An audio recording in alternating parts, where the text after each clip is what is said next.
Digitalisasi, modernisasi, dan globalisasi merupakan hal yang saat ini menjadi fokus utama yang mencuri atensi publik. Untuk itu, kita diperlukan literasi digital yang baik. Kami sebagai oposisi bangga untuk menolak MOSI. Juri analisis kenapa pada akhirnya tim proposisi itu tidak layak untuk memenangkan pertandingan pada hari ini.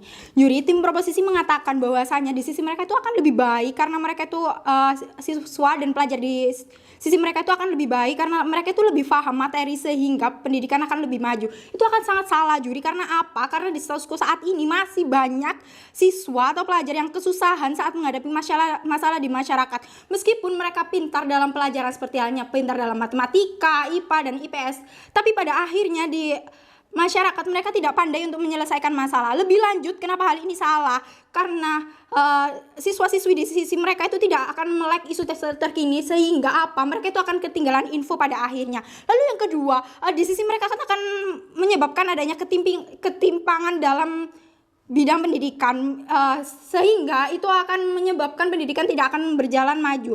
Karena apa? Karena yang pintar akan termotivasi untuk maju dan anak-anak yang bodoh tidak akan terdorong dan akan cenderung stagnan.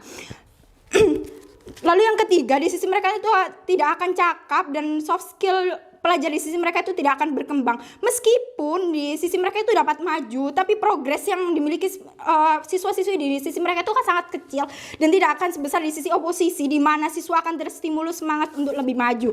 Oposisi menginginkan bahwasanya pendidikan itu akan lebih inklusif terhadap isu terkini dan perkembangan zaman. Selain itu, adanya peningkatan terhadap soft skill seperti halnya kolaborasi, kerjasama tim, berpikir kritis, dan komunikasi yang baik. Jadi di sisi kami jelas bahwasanya adanya rendahnya kualitas siswa yang ada di status quo, khususnya pada aspek berpikir kritis. Disclaimer, di sisi kami tidak akan meninggalkan mata pelajaran fundamental seperti halnya matematika, IPA, IPS, namun kami akan tetap mengkolaborasikan terhadap tema yang akan dibahas. Mekanisme yang kami berikan untuk menjawab kekhawatiran dari tim proposisi yaitu satu, Dinas akan memberikan training untuk guru dengan tujuan meningkatkan soft skill guru terlebih dahulu. Soft skill ini akan difasilitasi dari dosen dan fasilitator dari dinas. Lalu yang kedua, di sisi kami akan membentuk sistem penilaian yang terorganisir dan membentuk sistem pengajaran yang tetap memprioritaskan materi pembelajaran yang klasik.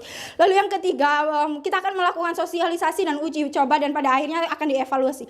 Mas, pada sesi argumentasi, mengapa pada akhirnya adanya pendidikan progresif merupakan solusi paling efektif dan akan memberikan implikasi yang baik untuk masa depan. Satu, mari kita lihat konsep dan aktivitas pendidikan progresif itu sendiri. A, hanya membahas tentang materi sesuai kebutuhan sehingga tidak akan buang-buang waktu dan lebih efektif pada akhirnya. Lalu B, membentuk kelas yang aktif dan partisipasif, akan banyak siswa yang berkelompok dan membahas isu-isu terkini dan setiap siswa akan memberikan argumen mereka dan guru akan berperan sebagai fasilitator dan penengah apabila ada kesalahan dalam berargumentasi. Lalu yang kedua, pendidikan progresif merupakan pendidikan efektif. Karena apa? Karena A, siswa akan lebih siap menghadapi hidup di masyarakat. Analogikan saya sebagai siswa, di mana saya itu terbiasa berdiskusi isu terkini, mencari penyelesaian dari masalah. Pada akhirnya ketika saya menemui masalah di masyarakat itu saya tidak akan bingung, saya akan lebih siap untuk menghadapi masalah itu. Lalu yang kedua, pendidikan progresif akan bahas dunia yang kerja yang lebih nyata. Dan pada akhirnya ketika mereka masuk dalam dunia kerja, mereka tidak akan kaget dan mereka tahu jika menemui masalah harus bagaimana pada akhirnya. Lalu tiga, pendidikan progresif akan memberikan dampak yang positif dan lebih baik untuk dunia pendidikan saat ini. Karena pendidikan progresif itu soft skill akan terlatih, mereka itu akan lebih berpikir kritis, mereka akan lebih berkolaborasi tim yang baik, mereka akan lebih terbuka dengan isu-isu terkini sehingga mereka itu tidak akan mudah dibodohi. Juri status quo saat ini mengatakan bahwasannya saat ini di era digitalisasi dan modernisasi dan globalisasi banyak sekali berita hoax yang bertebaran di dunia maya khususnya.